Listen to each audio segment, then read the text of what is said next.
I'm Andrew Smith. Welcome to the Kickstarter campaign for my book Totally Wired. Totally Wired has already been published in the UK to excited reviews. But this is an American story, and although I don't sound like it, I consider myself an American writer, and I want it to be available to US readers. The campaign is to raise funds to edit, design, and reimagine the book in a new US edition. An expensive and time-consuming business, obviously, which I can't manage on my own. The story told in Totally Wired is true. It follows the rise and fall of the wild first wave of internet businesses, the Dotcoms, in New York during the 1990s, and of the bewildered 20-somethings who found themselves in the eye of the storm. To me, the collapse of the first phase of the internet always looked like one of the great unsolved mysteries of the 20th century. One of my aims was to solve it, and I think I did. But the best way to give you a taste of the book is to read you some. So here's a short, abridged version of the prologue. Good evening. It's your sanctuary from the outside world, the most private place in your life. Unless you're the couple in our first story tonight. They installed nearly 36 cameras in their home and put their lives on display over the internet. Every breath, every bite, every move they made. But what began as a daring and very personal experiment became the toughest test their relationship ever faced. One day in the mid-1990s, a group of young people woke to find themselves lords of a new realm called cyberspace. Money was showered upon them to start businesses and instruct elders in the ways of an online world they saw coming, and many became rich beyond their wildest dreams. Between 1995 and March 2000, the unthinkable appeared to be happening. 20-somethings were taking over.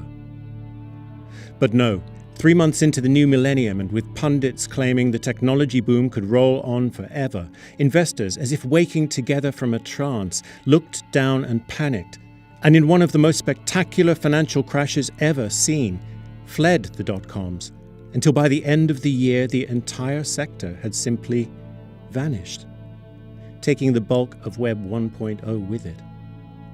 The internet was a joke, was over. Those 5 weird years might never have happened.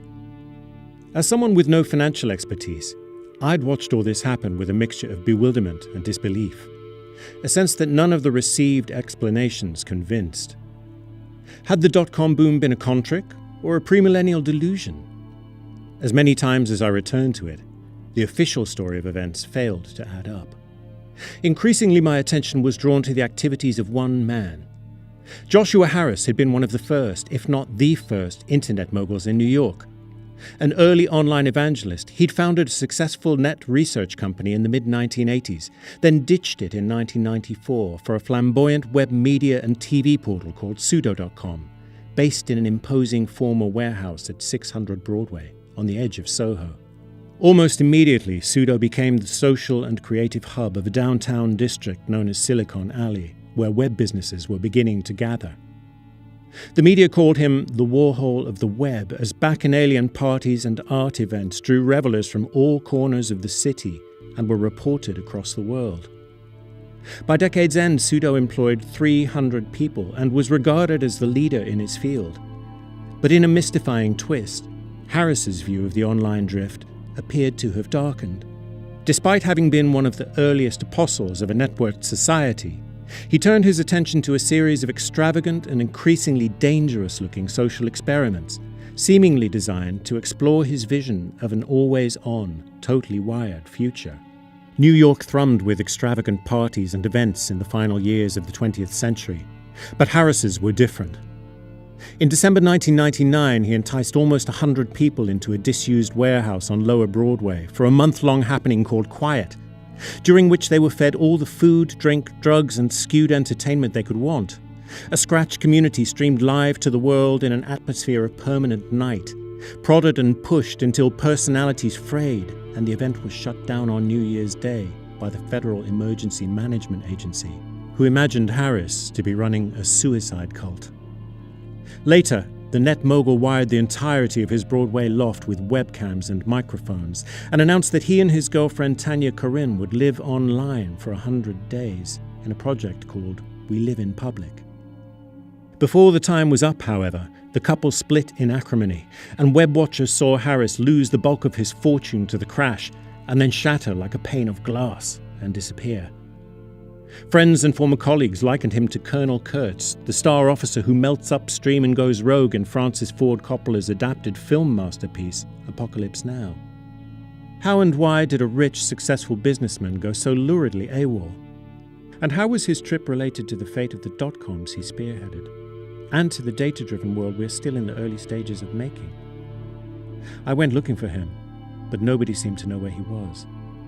It was as if he'd pixelated away into nothing. What had happened to Josh Harris, and where had he gone? The next 4 years of my life would be spent trying to find out. So there you go. I think this is such an exciting way to make a book, through direct collaboration with readers. If you look to your right, you'll see a long list of rewards. I had fun thinking these up, and tried hard to give value. So if you think you might like this book, or if you read and enjoyed the last one, I hope there'll be something there for you. All that remains is to say thanks so much for watching this far. And if you feel like it, I'll really look forward to meeting you on the other side.